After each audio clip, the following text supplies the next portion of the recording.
Χήρα παιδίνε γένεσαι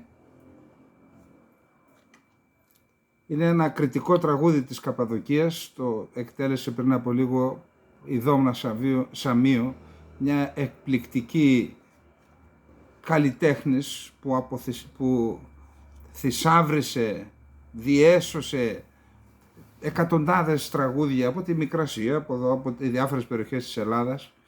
Λέει λοιπόν το τραγούδι: «Χήρα παιδίνε γέννησε και λέν τον επορφύρι.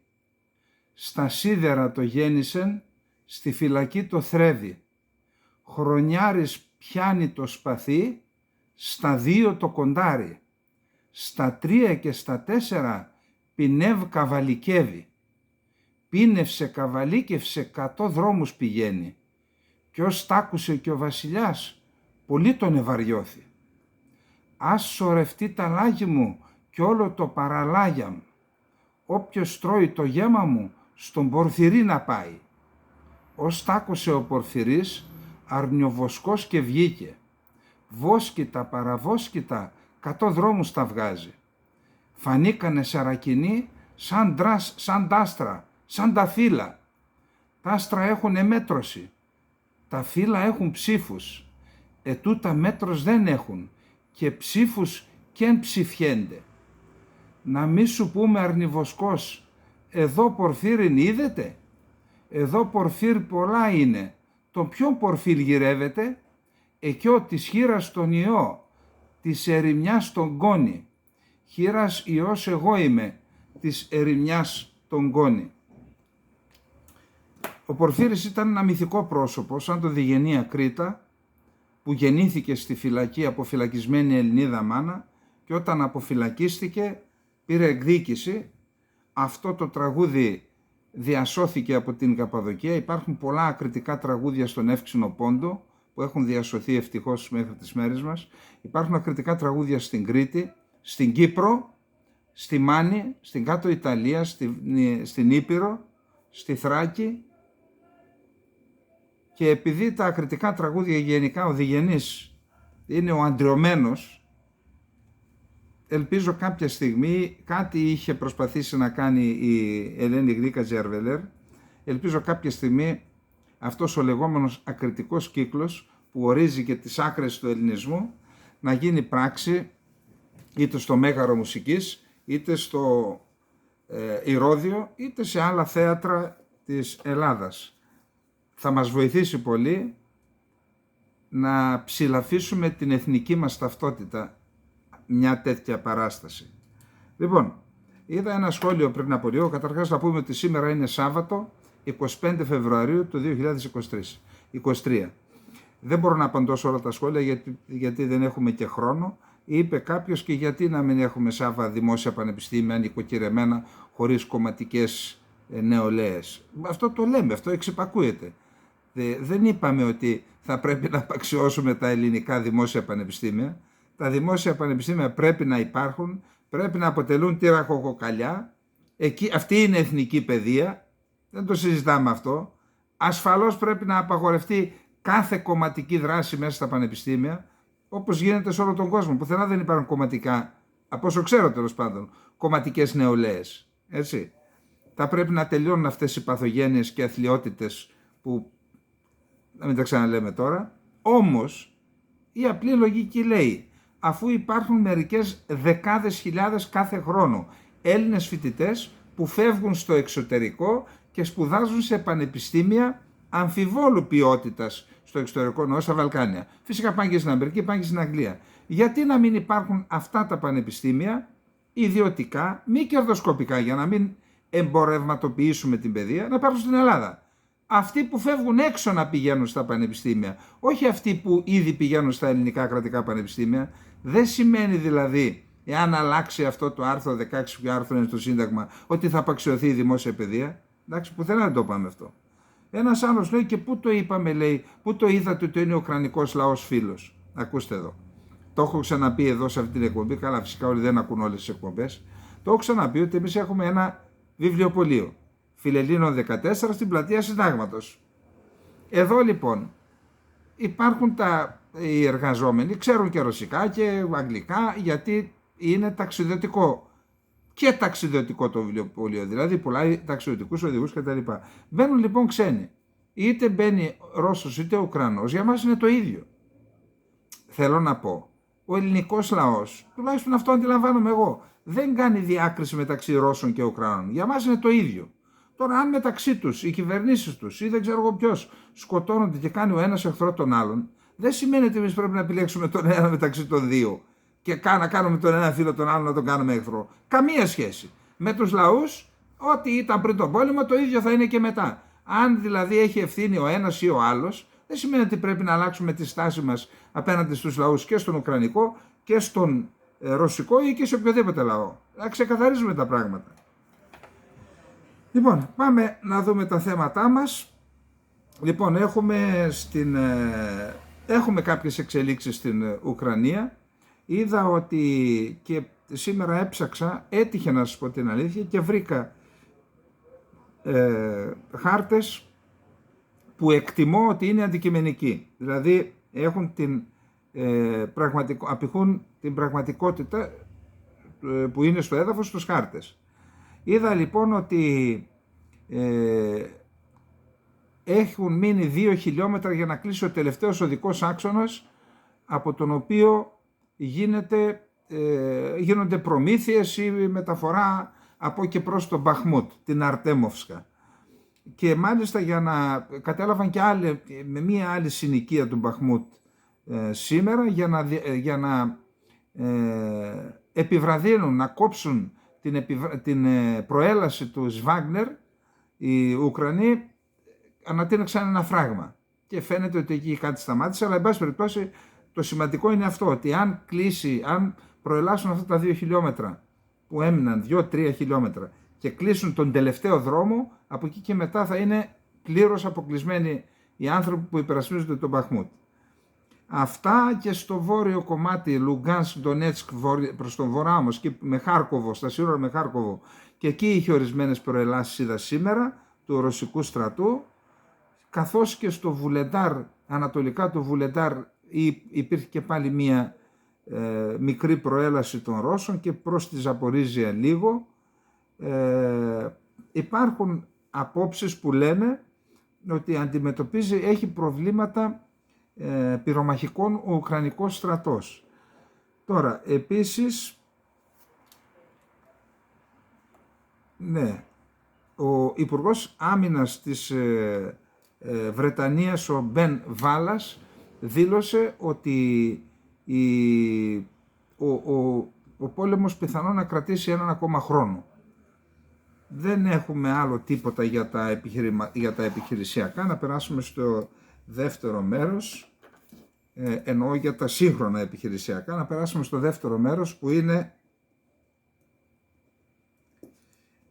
έχουν φτάσει ήδη τα πρώτα άρματα μάχης στο Κίεβο, γράφουν, δεν ξέρω αν πέρασα στο Κίεβο ή αν είναι σε ουκρανικό έδαφος και απλά αναφέρουν το Κίεβο επειδή είναι η πρωτεύουσα της χώρας, και φαίνεται ότι αυτή η διαδικασία της μεταφοράς αρμάτων από διάφορες χώρες, γιατί τώρα όλες οι χώρες του ΝΑΤΟ και της Ευρώπης που είπαν ότι θα δώσουν άρματα Leopard έχουν κινητοποιηθεί, και τα άρματα είναι καθοδόν προς την Πολωνία και προς Γερμανία, Πολωνία και στη συνέχεια στην Ουκρανία. Φαίνεται λοιπόν ότι μέσα στο Μάρτι, από Τρίτη-Τετάρτη μπαίνουμε στο Μάρτι, ότι μέσα στο Μάρτι 1-2 ταξιαρχίες τεθωρακισμένες θα έχουν συγκροτηθεί. Επίσης είδα κάπου ένα βίντεο, δεν ξέρω αν είναι αληθινό, που μεταφέρονται τεθωρακισμένα οχήματα μάχης με τρένο προς την Ουκρανία, που φαίνεται και εκεί υπάρχει μια κινητικότητα, άρα θα έχουμε τεθωρακισμένη ταξιαρχία που έχει 2 επιλαρχίες αρμάτων και ένα μηχανοκίνητο τάγμα πεζικού. Αυτή είναι συνήθως η συγκρότηση, δεν νομίζω να υπάρχει κάποια άλλη, να υπάρχει άλλη συγκρότηση, αυτή είναι. Άρα περιμένουμε μέσα στο Μάρτι τη συγκρότηση των τεθωρακισμένων ταξιαρχιών στην Ουκρανία, να δούμε εάν και πότε θα έχουμε τις αναμενόμενες ή τις πιθανολογούμενες εαρινές αντιπιθέσεις του Ουκρανικού στρατού. Ο Ζελένσκι στο μήνυμά του το επαιτειακό χθες δήλωσε ότι το 2023 θα είναι έτος νίκης, έδωσε δηλαδή θάρρος στον λαό του, και επίσης οι αξιωματούχοι Ουκρανοί απευθύνουν εκκλήσεις προς πάσα κατεύθυνση να επιταχυνθούν οι παραδόσεις των όπλων που ζητούν οι Ουκρανικές ενόπλες δυνάμεις.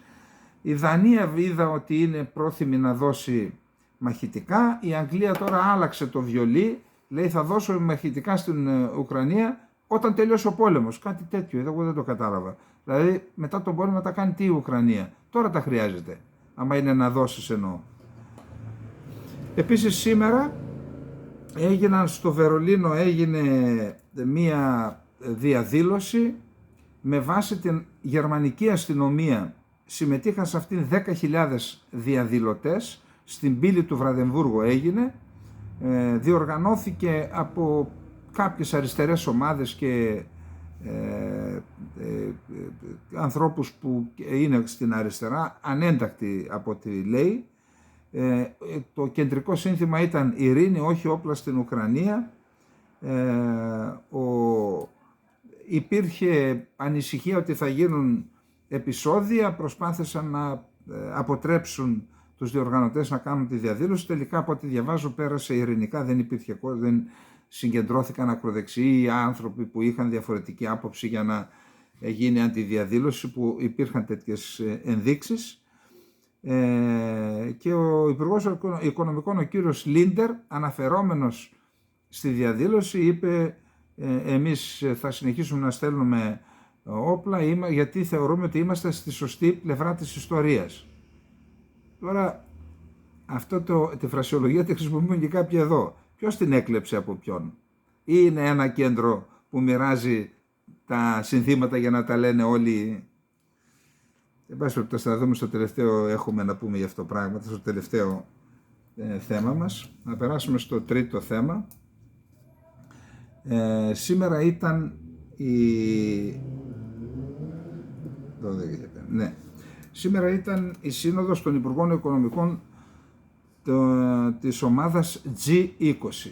Είπαμε ότι η ομάδα G20 είναι μια ομάδα των 20 μεγαλύτερων οικονομιών του κόσμου. Πιο παλιά έκαναν κάθε εξάμηνο σύνοδο κορυφής, τώρα κάνουν κάθε χρόνο. Πέρσι έγινε στον Μπαλί της Ινδονησίας. Φέτος θα γίνει στην Ινδία η σύνοδος κορυφής. Οι Υπουργοί Οικονομικών λοιπόν συναντήθηκαν στον Μπαλί. Εκεί πέρα από τα ζητήματα χρηματοοικονομικά βασικά συζήτησαν. Τέθηκε για το κοινό ανακοινωθέν και θέμα αναφοράς στον πόλεμο στην Ουκρανία, καταδίκης δηλαδή της ρωσικής εισβολής. Εκεί υπήρχε ζήτημα, δεν συμφωνούσαν καταρχάς πώς θα χαρακτηρίσουν, αν θα το πουν πόλεμο ή αν το πουν ειδική στρατιωτική επιχείρηση όπως θέλει η Ρωσία. Υπήρχε έκκληση από την κυρία Γελέν, την Υπουργό Οικονομικών των ΗΠΑ, να καταδικαστεί η εισβολή της Ρωσίας. Η Κίνα τελικά φαίνεται ότι ο ρόλος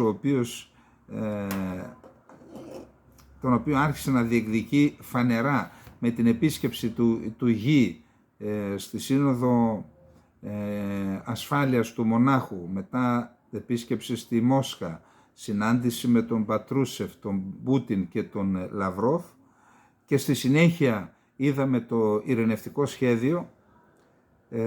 Φαίνεται ότι η Κίνα διεκδικεί πλέον έναν διεθνή ρόλο, γίνεται ο δεύτερος ισχυρότερος πόλος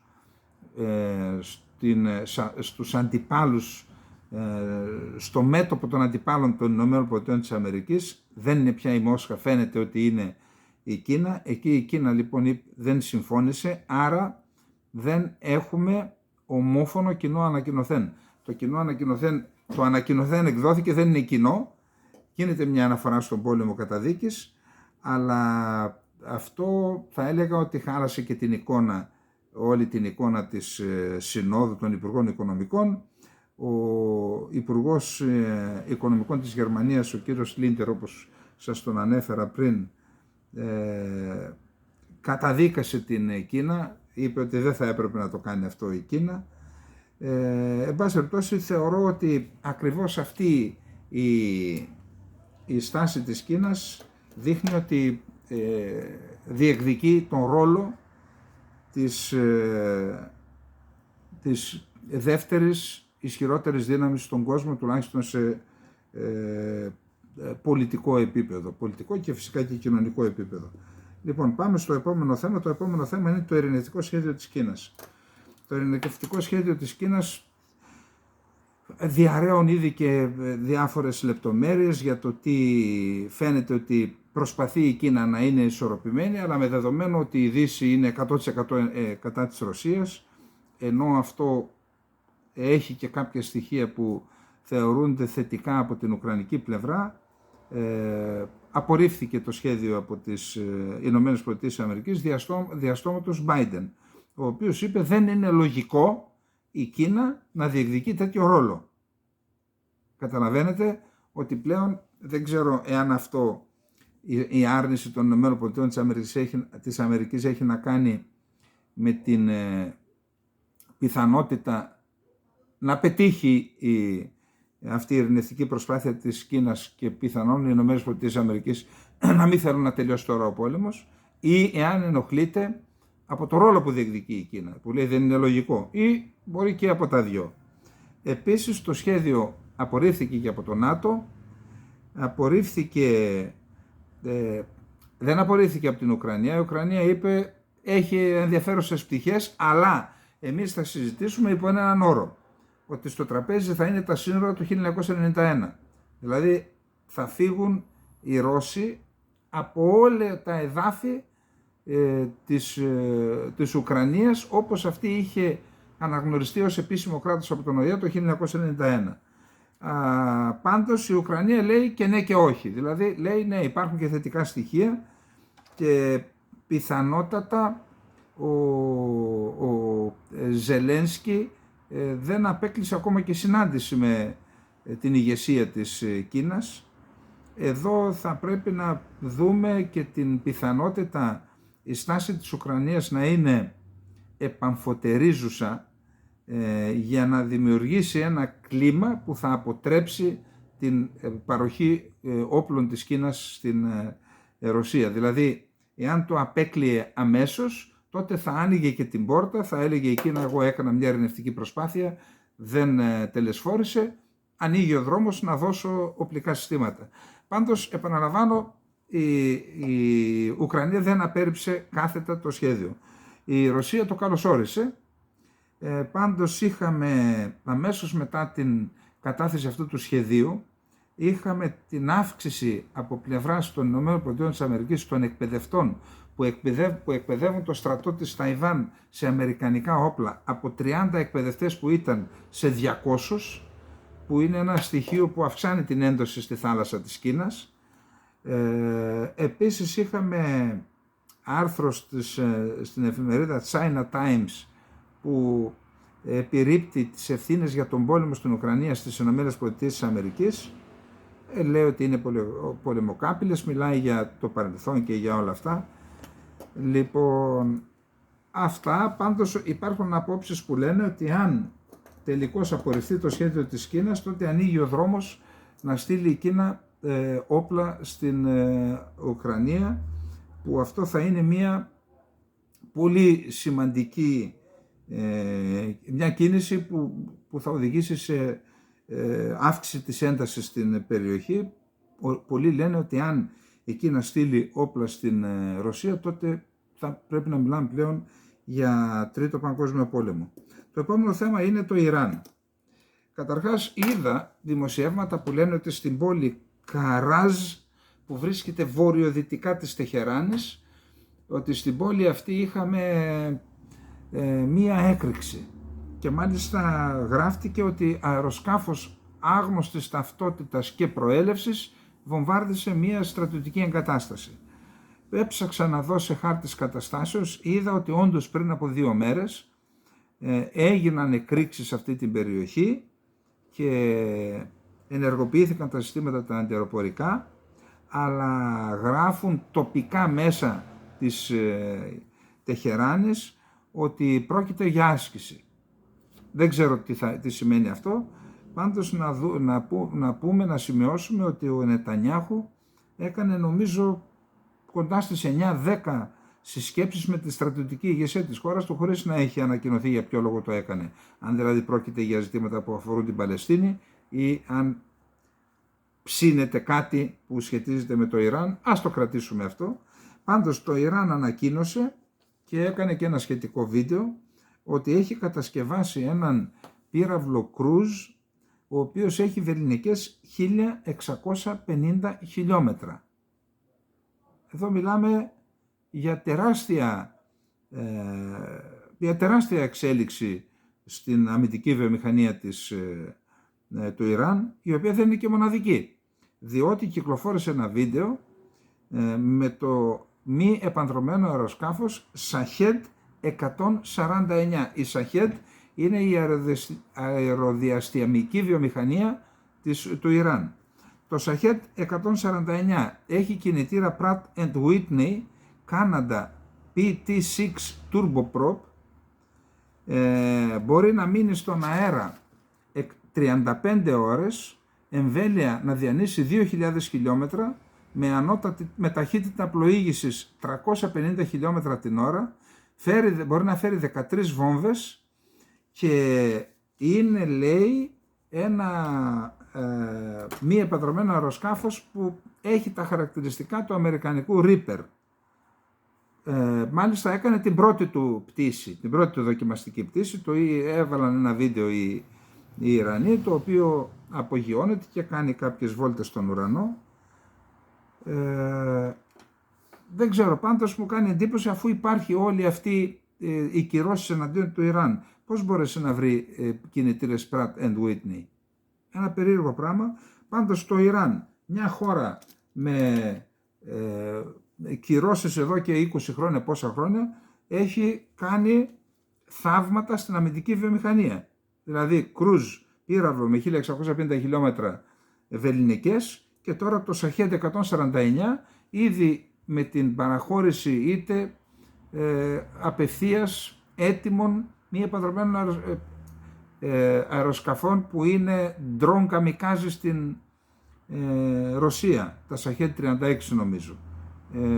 Είτε τώρα με αυτό δείχνει ότι η βιομηχανία αυτή που έχει αναπτύξει, η αμυντική βιομηχανία του Ιράν, να μην μιλήσουμε και για τους Χούθι στην Ιεμένη, που με όπλικα συστήματα από το Ιράν έχουν δημιουργήσει σοβαρό πρόβλημα ασφάλειας στην Σαουδική Αραβία. Φαίνεται λοιπόν ότι όποιος προσπαθεί, και το Ιράν και η Τουρκία, κάτι πετυχαίνει. Εμείς δεν περιμένουμε είτε να τα πάρουμε έτοιμα από τους άλλους, είτε να... Λοιπόν, να περάσουμε τώρα στο επόμενο θέμα. Λοιπόν, το επόμενο θέμα μας είναι ο σεισμός. Συνεχίζεται η μακάβρη αυτή διαδικασία να σηκώνουν τα ερείπια και τα μπάζα από τις κατοικίες που κατέρευσαν. Εκεί φυσικά είναι και οι άνθρωποι που έμειναν μέσα. Υπάρχουν πολλά παράπονα, πολλά άπειρα παράπονα, κυρίως από τους Αλεβίτες και από τους Κούρδους. Ο Ερντογάν φαίνεται ότι έχει πελαγώσει, ό,τι επιχειρεί να κάνει στην αρχή φαίνεται ότι λειτουργεί επικοινωνιακά, μετά αρχίζουν και βγαίνουν οι παρενέργειες. Για παράδειγμα, γράφτηκε ότι θα δώσουν, τα σπίτια που θα δώσουν δεν θα είναι δωρεάν. Θα καλύπτεται 60% από το κράτος και το υπόλοιπο 40% θα το πληρώνει ο ιδιοκτήτης με δόσεις. Και εδώ γράφουν στις εφημερίδες, μιλάμε για θα χρεωθούμε φόρους ζωής. Θα χρεωθούν οι σεισμόπληκτοι, χάσαν τις οικογένειές τους, χάσαν τα σπίτια τους και τώρα θα χρεωθούν φόρους ζωής για να πληρώνουν σπίτια τα οποία τους τα κτίζουν άλλοι. Και αυτό λοιπόν είναι συνέχεια του κόλπου γκρόσο που είπαμε προχτές στην εκπομπή μας.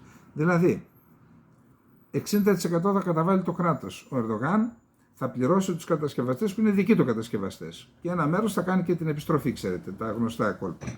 Και από εκεί και μετά θα πει και τους ιδιοκτήτες, πληρώστε κι εσείς το υπόλοιπο 40%, το οποίο 40% θα ξαναπάει στους ιδιοκτήτες, πάλι θα κάνει την επιστροφή του.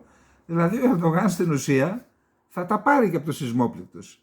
Αυτό λοιπόν έχει αρχίσει και το έκανε αυτό γιατί δεν βγαίνουν οι λογαριασμοί. Τα σπίτια είπε ότι θα κάνει 350.000 διαμερίσματα. Αν βάλουμε από 30.000 ευρώ το καθένα είναι 10 δις. 10, 11, 12 δις. Είναι πολλά λεφτά. Είναι πολλά λεφτά. Σκεφτείτε ότι η Ελλάδα υπόγραφε εκείνα τα καταραμένα τα μνημόνια για 2, 3 και 5 δις. Είναι πολλά τα λεφτά. Δεν υπάρχουν. Και φαίνεται ότι αυτό δημιούργησε σοβαρό πρόβλημα επικοινωνιακό για τον Ερντογάν. Υπάρχουν παράπονα, αρκεί να σας πω ότι έχει κλείσει τόσους παρακολουθούσα λογαριασμούς τουρκικούς, πολλούς στο Twitter. Αυτοί οι λογαριασμοί σιγά σιγά μειώνονται, τους έκλεισε. Ό,τι ενοχλεί το κλείνουμε. Πονάει κεφάλι, κόβει κεφάλι. Ενοχλεί τηλεόραση, κλείνουμε τηλεόραση. Ενοχλεί λογαριασμό στο Twitter, κλείνουμε λογαριασμό στο Twitter. Αυτά να τα βλέπουν αυτοί που τον παίρνουν τηλέφωνο, τον Ερντογάν, και τον έχουν και συνομιλητή και θέλουν να τον ξανακάνουν συνομιλητή για να μοιράσουν το Αιγαίο. Καλά, εντάξει. Και όσοι θεωρούν ότι αυτό είναι υπερβολή ή λαϊκισμός, περιμένετε, θα το δούμε σε λίγο. Λοιπόν, είδα επίσης ένα άρθρο, υπήρχε το μοναδικό αρμενικό χωριό στην Τουρκία, βρίσκεται στο νομό της Αντιόχειας, στο Χατάι.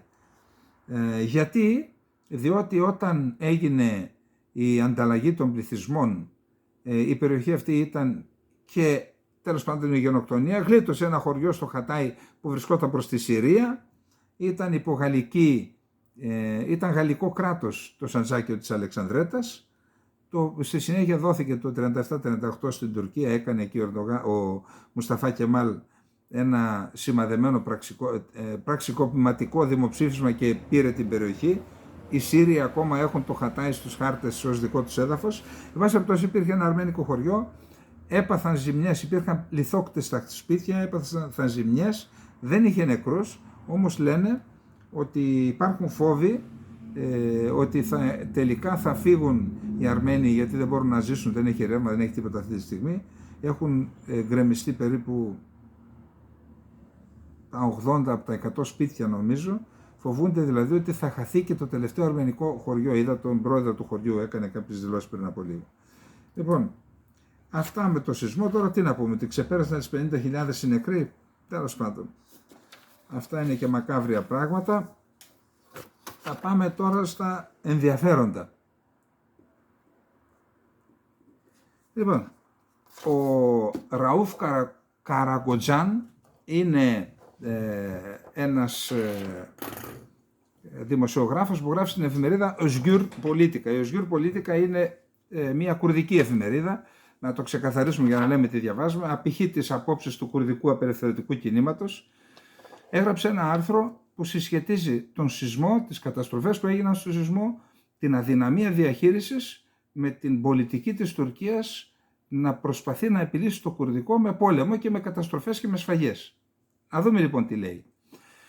Πρέπει να γίνει γνωστό ότι η καταστροφή που σημειώθηκε στο σεισμό σχετίζεται στενά με το κουρδικό πρόβλημα. Υπάρχει μια νοοτροπία που αφιερώνει όλους τους πόρους της χώρας στον πόλεμο εναντίον των Κούρδων, εδώ και δεκαετίες. Από το ανθρώπινο δυναμικό μέχρι τους οικονομικούς πόρους έχουν επενδυθεί τόσα πολλά στον πόλεμο που οι σεισμόπληκτοι δεν μπορούν να βρουν σκηνές. Δηλαδή έχει έρθει σε τέτοια δυναμία το κράτος που δεν μπορεί να τους δώσει ούτε σκηνές. Στις κοινωνικές καταστροφές οι εχθροπραξίες σταματούν, οι πληγές επουλώνονται, οι πόνοι μοιράζονται, η αλληλεγγύη γίνεται πράξη και η χείρα βοηθείας απλώνεται από όλους προς όλους. Οι εχθρότητες παντού ξεχνιούνται.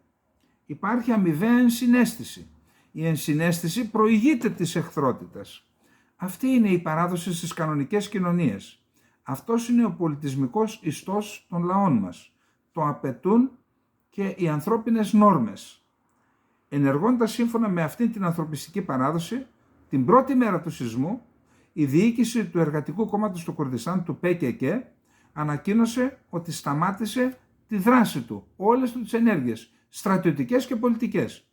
Ανακοίνωσε ότι δεν θα αναλάβει καμία δράση εκτός κι αν επιτεθούν εναντίον του. Αυτή η απόφαση μονομερής κατάπαυσης του πυρός και κάθε δράσης λήφθηκε παρά τις σκληρότερες επιθέσεις που δέχεται το ΠΚΚ. Ενώ έχει το δικαίωμα να υπερασπιστεί τον εαυτό του ενάντια σε κάθε είδους βίαιες επιθέσεις, συμπεριλαμβανομένων των χημικών όπλων που χρησιμοποιούνται εναντίον του, έχει ληφθεί μια πολύ ουσιαστική και κατάλληλη απόφαση για όσους κατανοούν ως απέτηση ανθρωπιστικής ευθύνης, δηλαδή να σταματήσει κάθε δράση. Δυστυχώς όμως, το κουρδικό απελευθερωτικό κίνημα βρίσκεται αντιμέτωπο με έναν εχθρό που δεν έχει κατανόηση και έχει χάσει τα ανθρώπινά του χαρακτηριστικά. Η φασιστική κυβέρνηση του ΑΚΠ και του ΜΕΧΑΠ, που αποτελεί μια μάστιγα για την Τουρκία, δεν δείχνει καμία ανοχή κάτω από οποιασδήποτε συνθήκες για τους Κούρδους. Ακόμα και στην καταστροφή ενός σεισμού δεν σταματούν την εχθρότητά τους εναντίον των Κούρδων. Είναι τόσο απάνθρωποι που συνεχίζουν να επιτίθενται στους Κούρδους αντί να σώσουν τους ανθρώπους που βρίσκονται κάτω από τα ερείπια, αντί να βοηθήσουν τους ανθρώπους που έχουν ανάγκη από σκηνές, ψωμί και νερό. Υπάρχει μια κυβέρνηση που χρησιμοποιεί την κοινωνική καταστροφή ως όπλο και τη μετατρέπει σε εργαλείο εκδίκησης. Αυτή η κυβέρνηση είναι απόλυτα εχθρική προς διαφορετικές εθνικές και θρησκευτικές ταυτότητες και πολιτικές πεποιθήσεις, προς ανθρώπους, προς τη φύση, ακόμα και προς τα ζώα. Έχουν γίνει ένας ακατανόητος, περίπλοκος εχθρός ενάντια σε όλους και σε όλα. Παρά την αδράνεια του ΠΚΚ, συνεχίζουν τις γενοκτονικές επιθέσεις τους. Συνεχίζουν τον πόλεμο με όλη την ορμή. Έχουν φτάσει σε ένα στάδιο στη μυσαλλοδοξία κατά των Κούρδων, που δεν έχει παραπάνω. Φημώνουν τους νομικούς θεσμούς έναν, συλλόγους και άλλους τους νόμιμους θεσμούς. Εκδοτικοί οίκοι, ιστότοποι και όργανα τύπου κλείνουν και απαγορεύεται το ένα μετά το άλλο. Δεν θέλουν να ακούσουν αντίθετες φωνές. Στις οθόνες της τηλεοράσης έχει πέσει μαύρο. Ακόμη και απλοί πολίτες που ασκούν κριτική στην κυβέρνηση απειλούνται. Εκτοξεύουν ύβρις στους σεισμόπληκτους που χρειάζονται στέγη, προστασία και διατροφή και ξεχύνονται ανίποτες κατάρες εναντίον τους. Είναι τόσο έξαλλοι που δεν έχουν κανένα σεβασμό προς τους νεκρούς, όπως δεν τρέφουν κανένα σεβασμό και για τους ανθρώπους που έχουν επιβιώσει. Οι επιζώντες του σεισμού είναι σε τόσο απελπιστική κατάσταση που δεν μπορούν να φροντίσουν ούτε το σώμα τους, τα προστοζήν. Δεν έχουν τέλος τα εγκλήματα της κυβέρνησης. Ειδικεύονται στο ψέμα. Έχουν καταστρέψει το εσωτερικό του κράτους και της χώρας. Έκλεψαν τα πάντα. Στα κρύα του χειμώνα, ενώ ο κόσμος δεν βρίσκει σκηνή να βάλει το κεφάλι του, ρίχνουν άσφαλτο στο δρόμο που θα διανύσει ο Ερντογάν για να πάει στη ζώνη του σεισμού. Δηλαδή, λέει, εδώ οι άνθρωποι δεν έχουν σκηνές και αυτοί, για να μην περπατήσει σε χωμάτινο δρόμο ο Ερντογάν ή σε χαλασμένο, ρίχνουν καινούργια άσφαλτο για να πάει να δει τους σεισμόπληκτους που δεν έχουν σκηνές. Εντάξει. Δημιούργησαν μια τέτοια διοικητική δομή που οι πολίτες είναι σαν σκλάβοι. Φορώντας τη μάσκα της θρησκείας και του εθνικισμού, έκαναν τις δύο έννοιες χωρίς νόημα και τις αξιοποίησαν για τη δική τους προσωπική φήμη και συμφέροντα. Πρέπει να γίνει γνωστό ότι η καταστροφή που σημειώθηκε στο σεισμό σχετίζεται στενά με το κουρδικό πρόβλημα. Υπάρχει μια νοοτροπία που αφιερώνει όλους τους πόρους της χώρας στον πόλεμο εναντίον των Κούρδων. Από το ανθρώπινο δυναμικό μέχρι τους οικονομικούς πόρους έχουν επενδυθεί τόσα πολλά σε αυτόν τον πόλεμο, με αποτέλεσμα οι σεισμόπληκτοι να μην μπορούν να βρουν σκηνές. Ψωμί και νερό δεν είναι διαθέσιμα για μέρες. Οι σεισμόπληκτοι είναι εντελώς αβοήθητοι και δεν μπορούν να λύσουν τα καθημερινά τους προβλήματα. Υπάρχουν πολλοί πόροι για να λένε θα έρθουμε ξαφνικά ένα βράδυ και να πηγαίνουν σε πόλεμο, αλλά όταν πρόκειται για την εξυπηρέτηση της κοινωνίας, οι πόροι εξατμίζονται. Από την καταστροφή του σεισμού έγινε κατανοητό ότι δεν θα υπάρξει κανένα καλό για αυτή την κοινωνία από την πολιτική τάξη αυτής της χώρας, η οποία συναρτάται με τον βρώμικο πόλεμο που διεξάγεται κατά των Κούρδων. Για να δούμε τον υποκριτικό, ψεύτη, λαιλατικό και το υποκριτικό, ψεύτικο, λαιλατικό και γενοκτονικό πρόσωπο της φασιστικής κυβέρνησης Ερντογάν-Μπαχτσελή, θα πρέπει να γίνει σεισμός. Το κουρδικό απελευθερωτικό κίνημα παλεύει εναντίον του τουρκικού κράτους εδώ και μισό αιώνα, προσπαθώντας σχεδόν καθημερινά να αποδείξει το γενοκτονικό και δολοφονικό πρόσωπο αυτού του κράτους. Όλοι, συμπεριλαμβανομένου του εκλογικού σώματος του ΑΚΠ, από τον εθνικιστή που έπεσε θύμα του σεισμού μέχρι τους θρησκευόμενους, φωνάζουν «Πού είναι το κράτος, πού είναι η κυβέρνηση, πού είναι ο Ερντογάν?» Παρά την παραπληροφόρηση που γίνεται από τα ΜΜΕ υπέρ του Ερντογάν και της κυβέρνησής του, το κοινό προσπαθεί να κάνει τη φωνή του να ακουστεί. Το κράτος, η κυβέρνηση και ο Ερντογάν, τους οποίους ψάχνει να βρει ο λαός στις περιοχές του σεισμού, είναι απασχολημένοι με το να χύνουν το αίμα των Κούρδων. Εκτοξεύονται πυρά πυροβολικού στη Ροζάβα σε καθημερινή βάση. Άμαχοι δέχονται με ένοπλα μη επανδρομένα αεροσκάφη επιθέσεις. Σκοτώνονται άνθρωποι. Όσον η συνείδησή τους έχει ευαισθητοποιηθεί με το σεισμό και αναγνωρίζουν ότι έχουν ανθρωπιστικές υποχρεώσεις, θα πρέπει να γνωρίζουν πολύ καλά το γεγονός ότι η προτεραιότητα του δικτάτορα Ερντογάν δεν είναι ο σεισμός, αλλά ο πόλεμος.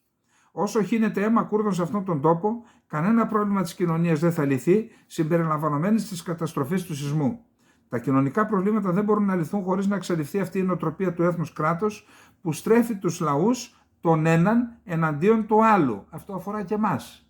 Και εμάς, για όσους κοιμούνται όρθιοι ή είναι σε ροζ συννεφάκια, ότι τώρα που ξέρω εγώ θα τα βρούμε με τους Τούρκους. Δείτε τι παθαίνει ένας λαός, 20 εκατομμυρίων μέσα και άλλα 20 έξω. Ο ηγέτης του κουρδικού λαού, πρόεδρος Αμπτουλάχ Οτζαλάν, το αποκάλυψε με μεγάλη λεπτομέρεια κατά την υπεράσπιση που ανέπτυξε στη διάρκεια της δίκης του. Ως μαχητής της ειρήνης, υπηρετώντας τα συμφέροντα των λαών και επενδύοντας στη δημοκρατία και την πολιτική λύση του Κουρδικού, κρατιέται υπό αυστηρές συνθήκες απομόνωσης. Από τον γενοκτονικό πόλεμο εναντίον των Κούρδων καθορίζεται και το μέγεθος της καταστροφής που προκάλεσε ο σεισμός. Το κουρδικό πρόβλημα βρίσκεται στη ρίζα της οικονομικής κρίσης, του πολιτικού αδιεξόδου και των διαρθρωτικών προβλημάτων αυτής της χώρας. Αν αυτό δεν γίνει κατανοητό, σημαίνει ότι η πολιτική τύφλωση δεν μπορεί να ξεπεραστεί. Λοιπόν, αυτό θεωρώ ότι ήταν ένα εκπληκτικό άρθρο, επαναλαμβάνω, απηχεί τις απόψεις της κουρδικής πλευράς, ο καθένας δηλαδή μπορεί να μην το δεχτεί 100%, εγώ λέω ότι είναι η απόψη κουρδικής πλευράς, όμως κατά την άποψή μου σε πολύ μεγάλο βαθμό απηχεί την πραγματικότητα και είναι και πολύ διδακτικό για την Ελλάδα. Για όσους δεν λένε διάφορες ανιστόρητες ανοησίες γιατί μας λες για τους Κούρδους που μας έσφαξαν, να πάρετε να διαβάσετε ιστορία. Διαβάστε στο διαδίκτυο όσοι θέλετε 1921 η επανάσταση των Κούρδων Αλεβιτών του Κοτζγκερί. Έγινε παράλληλα με την παρουσία του ελληνικού στρατού στη Μικρασία, ίσως και διασυνδεδεμένα, και ο Τοπάλος Μαν που έσφασε τους Έλληνες του Πόντου διέκοψε για ένα διάστημα γιατί απειλούσε αυτή η επανάσταση τα στρατεύματα του Κεμάλ. Επαναλαμβάνω, μπορεί να ήταν και συνεννοημένη αυτή η επανάσταση των Κούρδων με τους Έλληνες και πήγε ο Κεμάλ μαζί με τον Τοπάλος Μαν και τους έσφαξε. Δείτε επανάσταση των Κοτζγκερί, διαβάστε και θα καταλάβετε. Λοιπόν, και εν πάση περιπτώσει οι Γερμανοί δεν ήρθαν εδώ και μας διέλυσαν τώρα γιατί είμαστε σύμμαχοι. Και κάθε 3 και λίγο διάφοροι εγκάθετοι λένε οι Κούρδοι μας έσφαξαν. Οι Γερμανοί δεν μας έσφαξαν. Τώρα πώς είμαστε σύμμαχοι? Να ξέρετε ότι αυτό είναι προπαγάνδα των Τούρκων. Εγώ δεν λέω ότι όποιος το λέει κάνει την προπαγάνδα των Τούρκων. Πέφτει όμως θύμα της προπαγάνδας. Και άλλες δυνάμεις που δεν μας θέλουν φίλους με τους Κούρδους διακινούν τέτοιες ανοησίες. Λοιπόν, πάμε στο επόμενο θέμα. Ξέρετε, συναντήθηκε ο Νίκος Χριστοδουλίδης με τον Τατάρ. Εντάξει, κλασικά ήταν μια θυμοτυπική επίσκεψη, του είπε διάφορα πράγματα και ο Τατάρ τι έκανε? Έτρεξε αμέσως στον Ερντογάν, συναντήθηκε σήμερα με τον Ερντογάν. Το τι γίνεται με αυτούς τους τύπους εκεί πέρα, για να μην τα λέμε εμείς, για να δούμε τι λέει ο Σενέρ για τα κατεχόμενα, μια που και εμείς στην Ελλάδα τα έχουμε ξεχάσει, γιατί θέλουν να μας κάνουν να ξεχάσουμε το Κυπριακό. Έτσι, θα σας πω άλλη φορά για αυτό το ζήτημα τι συμβαίνει και τι συνέβαινε. Κάποιοι ρωτούν για τους συμβούλους του Ερσίν Τατάρ λέγοντας, μα μήπως είναι τρελοί όλοι αυτοί? Πολύ λάθος. Κατά τη γνώμη μου είναι όλοι πολύ έξυπνοι, λέει ο Λεβέντ Σενέρ στην εφημερίδα Πολίτες της Κύπρου. Κοιτάξτε τι καλά δουλεύει το μυαλό ενός από αυτούς και έκανε μια θαυμάσια ανακάλυψη. Λέει το εξής. Ας χρησιμοποιήσουμε τις εκχωματώσεις και τα μπάζα από τη σεισμόπληκτη περιοχή για να δημιουργήσουμε ένα τεχνητό νησί στη θάλασσα ανάμεσα στην Τουρκία και στην Κύπρο. Χρησιμοποιώντας αυτό το τεχνητό νησί στο μέλλον, θα χτίσουμε μια χερσαία γέφυρα ανάμεσα στην Κύπρο και στην Ανατολία και έτσι θα ενώσουμε την Κύπρο με την Ανατολία. Είναι η πρότασή μου. Ναι, αυτά λέει αυτολεξί ο άνθρωπος. Δεν του είναι αρκετός ο θαλάσσιος δρόμος που συνδέθηκε από την Κερίνια προς την Κύπρο, θέλει και χερσαίο δρόμο. Θα φτιάξει ένα τεχνητό νησάκι στη Μεσόγειο από τα συντρίμμια του σεισμού. Μην το ματιάσω. Διάνοιες είναι αυτοί, διάνοιες. Διάνοια είναι και ο Ερσίν Τατάρ. Μετά από 40 χρόνια αντιλήφθηκαν το λάθος στο όνομα του κράτους φάντασμα που ίδρυσαν και τώρα θα το επαναξιολογήσουν, λέει. Τι θα το ονομάσουν? τουρκική δημοκρατία Κύπρου. Είναι περιττή η λέξη βόρεια, λέει. Θα την αφαιρέσουν, λέει. Γιατί? Διότι στην Κυπριακή Δημοκρατία δεν υπάρχει η λέξη νότος.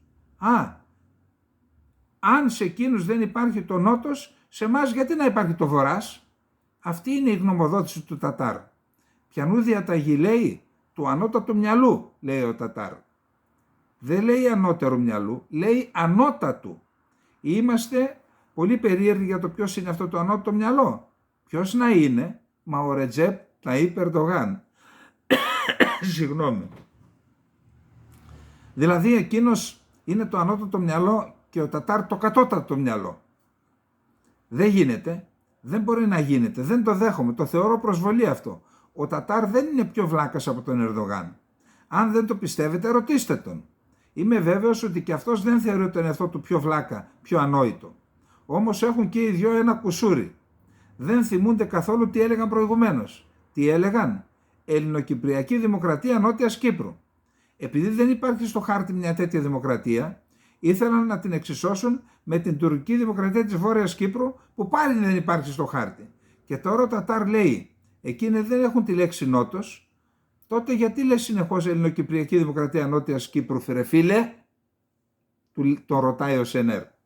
Υπάρχουν κάποιοι που βάζουν τον Τατάρ στο ίδιο καλάθι με τον νέο πρόεδρο της Κυπριακής Δημοκρατίας, Νίκο Χριστοδουλίδη. Κατά τη γνώμη μου, αυτή είναι μεγάλη φιλοφρόνηση προς τον Τατάρ. Τον Χριστοδουλίδη τον εξέλεξε ο ελληνοκυπριακός λαός στο νότο. Τον δε Τατάρ τον διόρισε η Άγκυρα. Γίνεται να είναι οι ίδιοι αυτοί οι δύο? Όμως αν λέτε πως είναι και οι δυο ρατσιστές, αυτό είναι άλλο. Είδαμε και δυο ρατσιστές σε αυτά τα αξιώματα και δυο αριστερούς. Ρώτησε έναν Ελληνοκύπριο πολίτη στο δρόμο, θεωρείς ρατσιστή και εσύ τον Χριστοδουλίδη? Όχι, είπε. Όμως υπάρχει κάποιοι που τον αποκαλούν ακόμα και φασίστα. Γιατί κατά τη γνώμη σου? Υπάρχουν κάποιοι που τον αποκαλούν έτσι λόγω τριών βασικών απόψεών του, είπε. Ποιες είναι αυτές? Πρώτον, θέλει να είναι ένα κομμάτι της Κυπριακής Δημοκρατίας η λύση που θα βρεθεί. Δεύτερον, τάσσεται υπέρ της διάλυσης των εγγύσεων. Και τρίτον, υποστηρίζει να φύγουν από το νησί όλοι οι ξένοι στρατοί. Έτσι είναι πράγματι? Ναι, έτσι είναι, είπε. Και εγώ τα θέλω αυτά, είπα. Δηλαδή τώρα είμαι και εγώ ρατσιστής, λέει ο Σενέρ. Και εγώ θέλω ό,τι θέλει ο Χριστοδουλίδης. Αν οι μισοί Ελληνοκύπριοι καταφέρουν να μην είναι ρατσιστές και εθνικιστές, αυτό θεωρείται μεγάλη επιτυχία. Οι συνθήκες αναγκάζουν όλους να γίνουν ρατσιστές σε μια κοινότητα που υπέστη μεγάλες απώλειες το 1974 και πάρθηκε από τα χέρια της με τα όπλα η μισή τους πατρίδα. Αν στη θέση των Ελληνοκυπρίων ήταν οι Τουρκοκύπριοι, νομίζω πως δεν θα υπήρχε κανείς που δεν θα ήταν εθνικιστής. Ακόμα και στη σημερινή κατάσταση, η συντριπτική πλειοψηφία της κοινότητάς μας είναι εθνικιστές, των Τουρκοκυπρίων λέει. Δεν λένε λέξη κατά της Τουρκίας, ακόμα και στις μέρες της τραγωδίας του σεισμού που όλα εμφανίστηκαν ξεκάθαρα. Πάντα μαλώνουμε μεταξύ μας. Παλιά υπήρχε ένας δεκτάς. Άμα θύμωναν, όλοι έβριζαν πάντα αυτόν. Και τώρα βρίζουν τον Τατάρ. Σημαίνει πως ακόμα δεν το αντιλαμβάνονται. Ο Τατάρ είναι μία διάνοια. Αυτά είπε ο Λεβέντ Σενέρ. Είπε αξιόλογα πράγματα. Νομίζω ότι μας έφερε και μια πληροφορία. Αυτό που λέει ότι θέλουν να κάνουν τουρκική δημοκρατία Κύπρου, δεν θέλουν το τούδου που έχουν, δεν τους αρέσει. Θέλουν να κάνουν τουρκική δημοκρατία Κύπρου γιατί με το Κύπρου έχουν το σύνολο της Κύπρου. Σου λέει με το Βόρεια περιοριζόμαστε. Γιατί? Ας το κάνουμε ολόκληρο, ότι εκπροσωπούμε ολόκληρο το νησί. Έτσι, αυτή είναι η πληροφορία. Κατά τα άλλα, τους τα έχω σε καλά ο Λεβέντ Σενέρ. Απλά νομίζω ότι τον άνθρωπο αυτό τον έχουμε αδικήσει. Λοιπόν, πάμε λίγο πάλι στο Κυπριακό γρήγορα για να γυρίσουμε στα δικά μας. Καιρός να ξανασυστηθούμε με τους εταίρους μας, λέει ο Κώστας Βενιζέλος στο Φιλελεύθερο. Σχεδόν 50 χρόνια διεξάγονται συζητήσεις για το Κυπριακό, οι οποίες δεν οδήγησαν σε συμφωνία. Οδήγησαν όμως σε επαναλαμβανόμενα αδιέξοδα και σε διολίσθηση προς τις τουρκικές επεκτατικές επιδιώξεις. Συνέχεια πίσω δηλαδή. Για δεκαετίες η Λευκοσία οχυρωνόταν πίσω από τις βολικές για όλους τους υπόλοιπους ταμπέλες και αφηγήματα. Στη διαδρομή του χρόνου χάθηκε και η ουσία, ο πυρήνας του προβλήματος. Το Κυπριακό είναι ένα γεωπολιτικό ζήτημα. Η χώρα είναι γωνιακό φιλέτο στην Ανατολική Μεσόγειο, Αλλά ποτέ αυτά τα γεωστρατηγικά πλεονεκτήματα δεν αξιοποιήθηκαν προς όφελος του νησιού. Αυτά τα εκμεταλλεύεται η Αγγλία, Κώστα. Ακόμα και το πλαίσιο λύσης που συζητείται για δεκαετίες είναι προσαρμοσμένο σε μια λογική κατανομής επιρροών και ελέγχου. Στη μεγάλη εικόνα η Τουρκία, η Αγγλία και οι Αμερικανοί. Ο νέος πρόεδρος Νίκος Χριστοδουλίδης έχει σημειώσει ότι το Κυπριακό επηρεάζεται από τις διεθνείς συγκυρίες που πρέπει να αξιοποιούνται και παρέπεισε στο Ουκρανικό. Και στην περίοδο που διανύουμε, το Ουκρανικό προσφέρει δυνατότητες, ευκαιρίες, οι οποίες προφανώς δεν μπορούν να περιμένουν. Από την αρχή της εισβολής της Ρωσίας, πριν ένα χρόνο, το δυτικό μπλοκ στάθηκε και στέκεται εμπράκτος δίπλα στην Ουκρανία για την αντιμετώπιση των κατακτητών. Η βοήθεια σε στρατιωτικό εξοπλισμό αλλά και οικονομική έχει σαφώς πολιτικές σκοπιμότητες, αλλά εκείνο που καταγράφεται είναι η στάση τους έναντι της εισβολής και κατοχής ουκρανικών εδαφών. Τάσσονται προδήλως ενάντια στην εισβολή και παράνομη κατοχή εδαφών. Προημερών, ο πρόεδρος της Ουκρανίας Βολοντίμιρ Ζελένσκι, σε συνέντευξή του στο BBC, ανέφερε ότι δεν είναι διατεθειμένος να συμφωνήσει στην παραχώρηση κανενός τμήματος του εδάφους της Ουκρανίας σε μια ενδεχόμενη συμφωνία ειρήνης με τη Ρωσία. Υπέδειξε ότι η παραχώρηση εδαφών θα σήμαινε ότι η Ρωσία θα μπορούσε να επιστρέψει στην Ουκρανία, ενώ υποστηρίζει ότι η στρατιωτική στήριξη από τη Δύση θα οδηγούσε πιο κοντά στην ειρήνη. Αυτή η τοποθέτηση Ζελένσκι έτυχε θερμής υποδοχής από τις πολιτικές ηγεσίες και διεθνή ΜΜΕ. Το μήνυμά του ξεκάθαρο: ούτε σπιθαμή εδάφους της Ουκρανίας στη Ρωσία στα πλαίσια ενός συμβιβασμού. Στην Κύπρο, τι γίνεται? Κατατίθενται χάρτες, κάπου αποσύρονται χωρίς να τους δούμε ποτέ, τα ποσοστά αλλάζουν, συζητήθηκε και η δημιουργία στρατιωτικής βάσης, ενώ οι συνταγματικές ρυθμίσεις που βρίσκονται στην ατζέντα καθιστούν τη χώρα εχμάλωτη των τουρκικών σχεδιασμών και τους Ελληνοκύπριους, Τουρκοκύπριους, Μαρονίτες, Αρμένιους και Λατίνους ομήρους της Τουρκίας. Είναι σαφές πως επειδή δεν ζούμε σε κανέναν κόσμο μαγικό αγγελικά πλασμένο, γνωρίζουμε πως οι ευαισθησίες είναι à la carte, στηρίζονται σε συμφέροντα. Είναι χρήσιμη η Ουκρανία για να αντιμετωπιστεί ο εχθρός, η Ρωσία. Είναι χρήσιμη η Τουρκία ακόμα και όταν το παίζει διπλοπόρτη. Η Ουκρανία που είναι θύμα εισβολής αξιοποιεί την αλληλεγγύη και καλά κάνει. Η Τουρκία που μεσολαβεί μεταξύ δύο εμπολέμων χωρών χωρίς κόστος αλλά με κέρδη, κλείνει το μάτι στον Πούτιν, καλοδέχεται τον Αμερικανό Υπουργό Εξωτερικών, παραμένοντας η δημοφιλής νύφη σε εισαγωγικά. Είναι όμως χρήσιμες και η Ελλάδα και η Κύπρος ως στρατηγικοί πυλώνες της περιοχής που διατηρούν καλές σχέσεις με όλα τα κράτη της περιοχής. Αλλά δεν αξιοποιούν αυτά τους τα πλεονεκτήματα, έμαθαν να δίνουν χωρίς να παίρνουν, κύριε Μητσοτάκη και κύριε Δένδια. Να δίνουν χωρίς να παίρνουν. Από τη στιγμή που το Κυπριακό παραμένει εμπολής θέμα σχεδιασμών του Foreign Office, τον οποίον πήγε και έκανε συμφωνία με με τον Υπουργό Άμυνας του Βρετανό κ. Παναγιωτόπουλος, το οποίο εμβολιάζει την επεκτατική πολιτική της Άγκυρας και οι συζητήσεις δεν αγγίζουν την ουσία, τότε λύση δεν θα υπάρξει. Εκτός κι αν είναι τουρκική. Δεν φταίνε μόνο αυτοί, φταίνε οι οπαδοί των μέτρων οικοδόμησης εμπιστοσύνης και εκείνοι που θεωρούν πως το Κυπριακό είναι θέμα διαχείρισης μέσω των τεχνικών επιτροπών.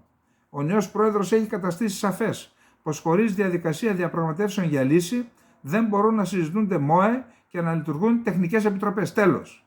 Αυτά στο τέλος θα υποκαταστήσουν τη λύση, η οποία θα στηρίζεται στη συνεργασία δύο οντοτήτων.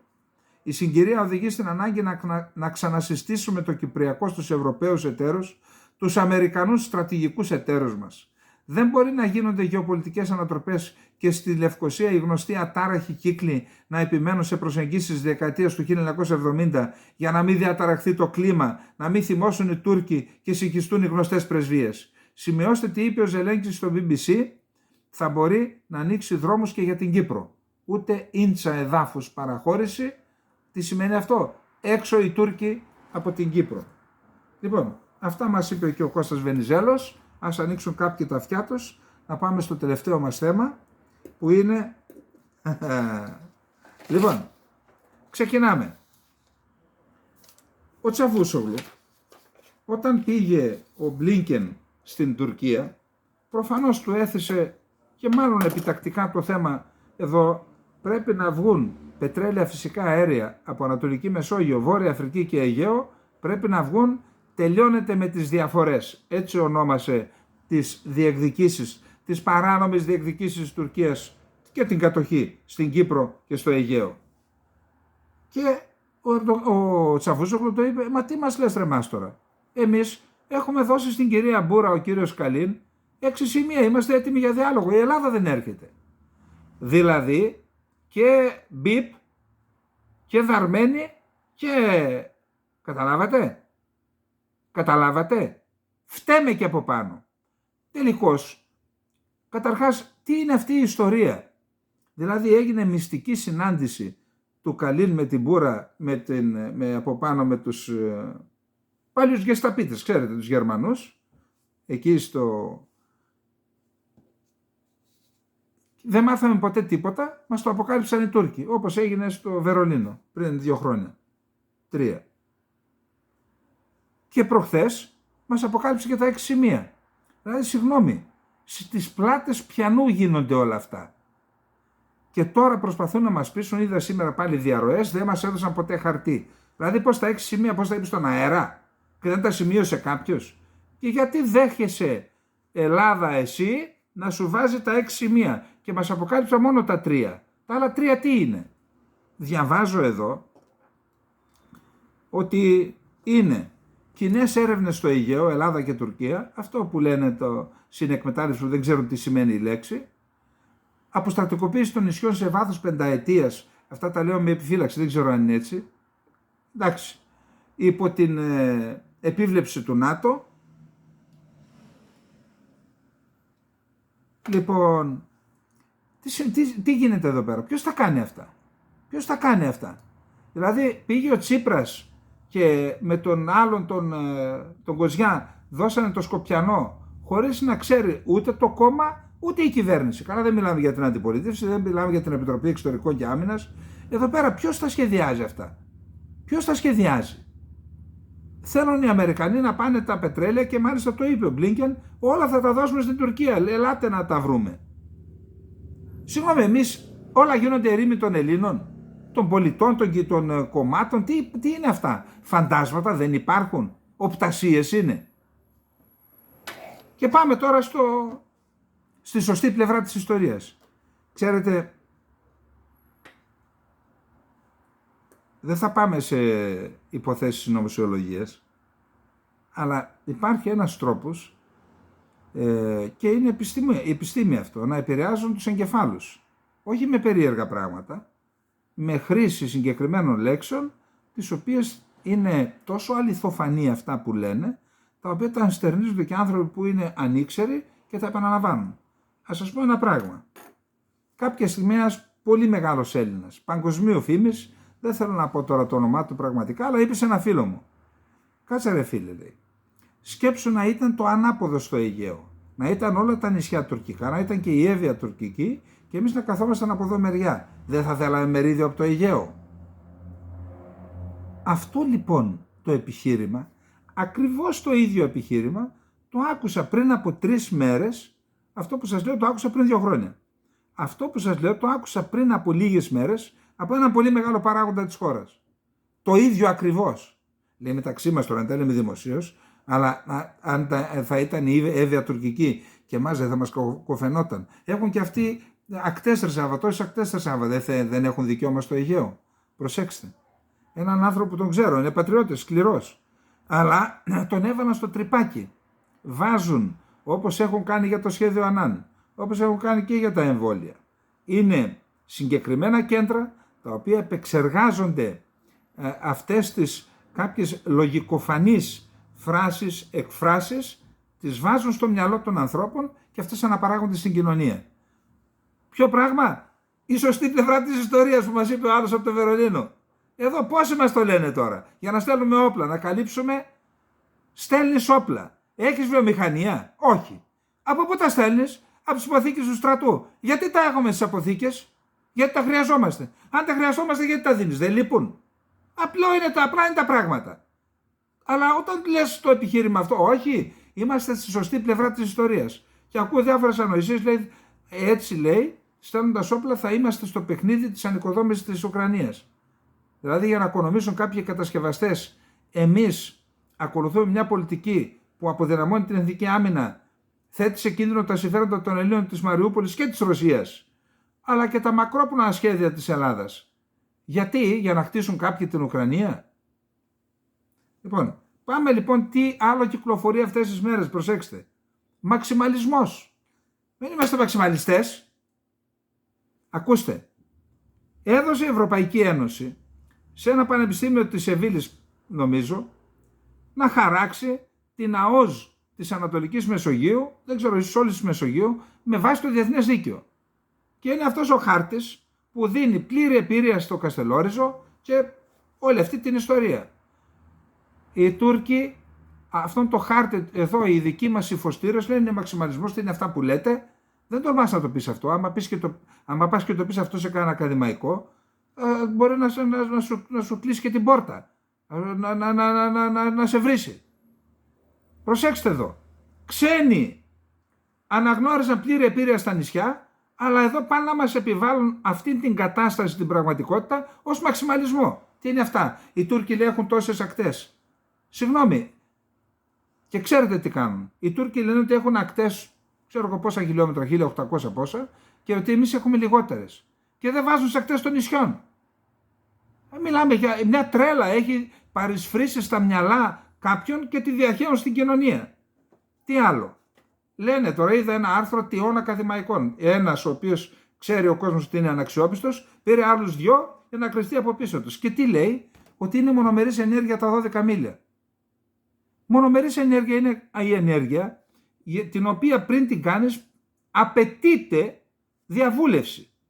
Τα 12 μίλια δεν απαιτείται για τα 12 μίλια διαβούλευση με κανέναν. Δεν είναι μονομερής ενέργεια. Είναι χρήση ενός νόμιμου δικαιώματος. Μας το περνάνε και αυτό λοιπόν, να έχουμε ενοχές. Τι άλλο?